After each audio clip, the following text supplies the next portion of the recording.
ಪರಮೇಶ್ವರ್ ಸ್ವಕ್ಷೇತ್ರ ಕೊರಟಗೆರೆಯಲ್ಲಿ ದಲಿತ CM ಕೂಗು.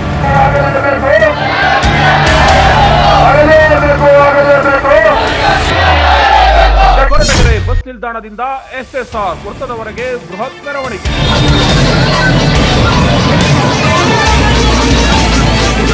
ಪರಮೇಶ್ವರ್ ಅವರನ್ನ CM ಮಾಡದೆ ಹೋದರೆ ಮುಂದಿನ ಚುನಾವಣೆಯಲ್ಲಿ ತಕ್ಕ ಪಾಠ.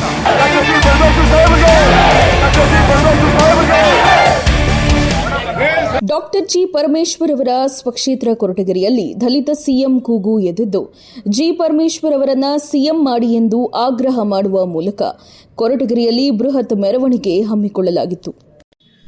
ಕೊರಟಗೆರೆ ಬಸ್ ನಿಲ್ದಾಣದಿಂದ ಎಸ್ಎಸ್ಆರ್ ವೃತ್ತದವರೆಗೆ ಮೆರವಣಿಗೆ ಮಾಡಿ ಹೋರಾಟ ಮಾಡಿ ಮಾತನಾಡಿದ ಅವರು, ಪರಮೇಶ್ವರ್ ಅವರನ್ನ ಸಿಎಂ ಮಾಡದೇ ಇದ್ರೆ ಕಾಂಗ್ರೆಸ್ಗೆ ಮುಂದಿನ ಚುನಾವಣೆಯಲ್ಲಿ ತಕ್ಕ ಪಾಠ ಕಲಿಸುತ್ತೇವೆ ಎಂದು ಕಾಂಗ್ರೆಸ್ ಹೈಕಮಾಂಡ್ಗೆ ಎಚ್ಚರಿಕೆಯನ್ನ ಕೊಟ್ಟಿದ್ದಾರೆ ಡಾಕ್ಟರ್ ಜಿ ಪರಮೇಶ್ವರ್ ಅಭಿಮಾನಿಗಳು.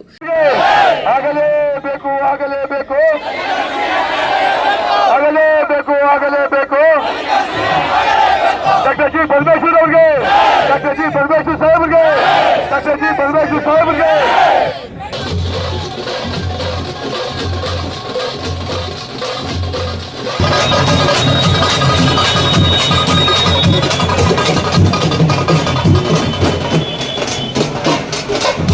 ತುಮಕೂರು ಜಿಲ್ಲೆಯ ಉಸ್ತುವಾರಿ ಸಚಿವರು ಆಗಿರತಕ್ಕಂಥ ಡಾಕ್ಟರ್ ಜಿ ಪರಮೇಶ್ವರ್ ಅವರು ಅವ್ರ ಹಿಂದೆ ತಗ್ಗಿಹಳ್ಳಿ ರಾಮಕೃಷ್ಣಾಶ್ರಮಕ್ಕೆ ಬಂದಿದ್ದು MLA ಆದಾಗ ಮಧುಗಿರಿಗೆ ನಿಂತಿದ್ದು.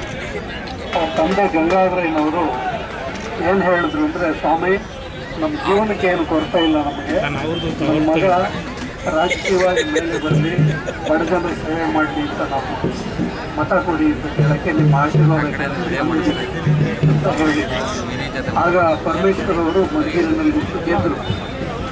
ಇಲ್ಲಿವರೆಗೆ ಅವರು ಸುಮಾರು 20 ವರ್ಷ ಕರ್ನಾಟಕ ರಾಜ್ಯ ಕಾಂಗ್ರೆಸ್ ಅಧ್ಯಕ್ಷರಾಗಿದ್ದಾರೆ. ಮತ್ತು ಎಜುಕೇಷನ್ ಮಿನಿಸ್ಟರ್ ಆಗಿದ್ದಾರೆ, ಅಗ್ರಿಕಲ್ಚರ್ ಮಿನಿಸ್ಟರ್ ಆಗಿದ್ದಾರೆ, ಹೋಮ್ ಮಿನಿಸ್ಟರ್ ಆಗಿ, ಉಸ್ತುವಾರಿ ಸಚಿವರಾಗಿದ್ದಾರೆ. ಬೇಕಾದಷ್ಟು ಅವರಿಗೆ ಆಡಳಿತದ ಅನುಭವ ಇದೆ. ಜೊತೆಗೆ ಇಲ್ಲಿವರೆಗೆ ಅವ್ರ ಮೇಲೆ ಯಾವುದೇ ಒಂದು ಕಳಂಕ, ಯಾವುದೇ ಒಂದು ಸ್ಕ್ಯಾಮ್ ಇಲ್ಲ. ಎಲ್ಲದಕ್ಕಿಂತ ಮುಖ್ಯವಾಗಿ ಏನು ಸಂವಿಧಾನದ ಆಶಯ ಇದೆ, ಡಾಕ್ಟರ್ ಬಾಬಾ ಸಾಹೇಬ್ ಅಂಬೇಡ್ಕರ್ ಹೇಳಿದ್ರು, ದೇವರು ದಲಿತರು ಆಡಳಿತ ಚುಕ್ಕಾಣಿ ಹಿಡಿಬೇಕು. ನಾನು ಅವ್ರ ಕಮ್ಯುನಿಟಿಗೆ ಸೇರಿಲ್ಲ ಅಂದರೂ ಕೂಡ ಅವರ ಸ್ವಭಾವ, ಅವರ ಸರಳತೆ, ಅವರ ಸಜ್ಜನಿಕೆ, ಅವರಲ್ಲಿರ್ತಕ್ಕಂಥ ರಾಜ್ಯದಲ್ಲಿ ಮುಖ್ಯಮಂತ್ರಿ ಬದಲಾವಣೆ ಅನ್ನೋ ವಿಚಾರವೇನಾದರೂ ಮುಂದಿನ ದಿನಗಳಲ್ಲಿ ಘಟಿಸಿದರೆ, ರಾಜ್ಯದ ಮುಖ್ಯಮಂತ್ರಿಗಳು ಬದಲಿ ಆಗುವಂಥ ಸ್ಥಿತಿ ಉಂಟಾದ ಪಕ್ಷದಲ್ಲಿ ಈ ಬಾರಿ ರಾಜ್ಯದಲ್ಲಿ ದಲಿತ ಮುಖ್ಯಮಂತ್ರಿಗಳನ್ನು ಮಾಡಬೇಕಾದಂಥ ಒಂದು ಬೇಡಿಕೆ ಇಡೀ ರಾಜ್ಯದದ್ದಾಗಿದೆ. ಕಾರಣ, ಸುಮಾರು 75 ವರ್ಷಗಳಿಂದ ಎಲ್ಲ ಜನಾಂಗದವರು ಮುಖ್ಯಮಂತ್ರಿ ಆಗಿದ್ದಾರೆ. ಕಾಂಗ್ರೆಸ್ ಪಕ್ಷದಲ್ಲಿ ಎಲ್ಲ ಜನಾಂಗದವರು ಮುಖ್ಯಮಂತ್ರಿ ಆಗಿದ್ದಾರೆ. ಆದರೆ ದಲಿತ ಸಮುದಾಯದವರು ಮುಖ್ಯಮಂತ್ರಿ ಆಗಿಲ್ಲ. ದಲಿತ ಸಮುದಾಯದವರು ಮುಖ್ಯಮಂತ್ರಿ ಆಗ್ಬೇಕಂದಾಗ ಒಂದು ಬಹಳಷ್ಟು ಮೊದಲ ಹೆಸರಿಗೆ ಬರುವಂಥದ್ದು ಡಾಕ್ಟರ್ ಜಿ ಪರಮೇಶ್ವರ್ ಅವರು ಸರಳ ಸಜ್ಜನಿಕೆಯ ದಕ್ಷ ಪ್ರಾಮಾಣಿಕವಾದಂಥ ಸಚಿವರಾಗಿದ್ದಾರೆ ಮತ್ತು ಕಾಂಗ್ರೆಸ್ನ ಕಟ್ಟಾಳು ಆಗಿದ್ದಾರೆ. ಹೀಗಾಗಿ ಈ ಬಾರಿ ಕಾಂಗ್ರೆಸ್ ಪಕ್ಷ ಅವರನ್ನ ಮುಖ್ಯಮಂತ್ರಿ ಮಾಡಲಿಕ್ಕೆ ಅವಕಾಶ ಕೊಡಬೇಕು. ಕಾಂಗ್ರೆಸ್ ಹೈಕಮಾಂಡ್ ಕೂಡ ಇವರನ್ನ ಗುರುತಿಸಿ, ಅವರ ನಿಷ್ಠೆಯನ್ನು ಗುರುತಿಸಿ ಮುಖ್ಯಮಂತ್ರಿ ಮಾಡಬೇಕು ಅಂತಕ್ಕಂಥದ್ದು ಕ್ಷೇತ್ರದ, ಇಡೀ ಜಿಲ್ಲೆಯ, ಇಡೀ ರಾಜ್ಯದ ಅನೇಕ ದಲಿತ ಜನರ ಇದೊಂದು ಬೇಡಿಕೆಯಾಗಿದೆ. ಡಾಕ್ಟರ್ ಜಿ ಪರಮೇಶ್ವರ್ ಅವರು ಈ ರಾಜ್ಯದ ನಾಯಕರಲ್ಲ, ಈ ಜಿಲ್ಲೆಯ ನಾಯಕರಲ್ಲ, ಈ ಕ್ಷೇತ್ರದ ನಾಯಕರಲ್ಲ, ಈ ದೇಶದ ನಾಯಕರು.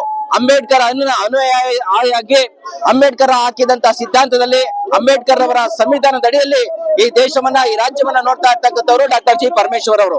ಕಾಂಗ್ರೆಸ್ ಪಕ್ಷವನ್ನು ಕಟ್ಟಿ ಈ ರಾಜ್ಯದಲ್ಲಿ ಕಾಂಗ್ರೆಸ್ ಅನ್ನು ಮುನ್ನಡೆಸ್ತಾ ಇದ್ದಾರೆ.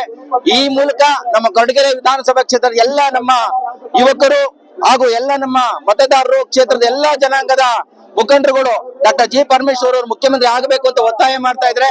ಏಕೆ ಅಂತ ಹೇಳಿದ್ರೆ ಮಲ್ಲಿಕಾರ್ಜುನ್ ಖರ್ಗೆ ಅವ್ರಿಗೂ ಗೊತ್ತು ಈ ರಾಜ್ಯದಲ್ಲಿ ಪರಮೇಶ್ವರ ಏನು ತಾಕತ್ ಏನಿದೆ, ಪರಮೇಶ್ವರ್ ಹೋರಾಟ ಏನಿದೆ, ಪರಮೇಶ್ವರರ ಹಿನ್ನೆಲೆ ಏನಿದೆ ಅಂತ ಗೊತ್ತು. ಆ ಹಿನ್ನೆಲೆಯಲ್ಲಿ ನಾವೆಲ್ಲರೂ ಸಹ ಪರಮೇಶ್ವರ್ ಮುಖ್ಯಮಂತ್ರಿ ಆಗ್ಲಿ ಅಂತ ಹೇಳಿ ಹೈಕಮಾಂಡ್ ಗೆ, ಮಲ್ಲಿಕಾರ್ಜುನ್ ಖರ್ಗೆ ಅವ್ರಿಗೆ, ಸೋನಿಯಾ ಗಾಂಧಿ ಅವ್ರಿಗೆ ಹಾಗೂ ನಮ್ಮ ರಾಹುಲ್ ಗಾಂಧಿ ಅವ್ರಿಗೆ ಈ ಮೂಲಕ ಒತ್ತಾಯವನ್ನು ಮಾಡ್ತಾ ಇದೀವಿ. ಅವರ ನಡೆ ನುಡಿ, ಅವರ ಧೀಮಂತಿಕೆ ಅದನ್ನ ಹೇಳಕ್ಕೆ ಅಸಾಧ್ಯ. ಅಂತದ್ದು ಇಷ್ಟು ಎಲ್ಲರೂ ಒತ್ತಾಯ ಮಾಡ್ಬೇಕು ಅಂತ ನಾವು ಅಂದ್ಕೊಂಡೇ ಇರ್ಲಿಲ್ಲ. ಅವ್ರು ಆಗ್ಲೇ ಸಿಎಂ ಆಗ್ಬಿಡ್ತಾರೆ ಅಂತಲೇ, ಈಗ 2 ವರ್ಷದ ಮುಂಚೆನೆ ಸಿಎಂ ಆಗ್ತಾರೆ ಅಂತ ನಾವು ಅಂದ್ಕೊಂಡಿದ್ವಿ. ಆದ್ರೆ ಏನ್ ಕಾರಣ ಅಂತಲೇ ನಮಗೆ ಗೊತ್ತಾಗ್ಲಿಲ್ಲ.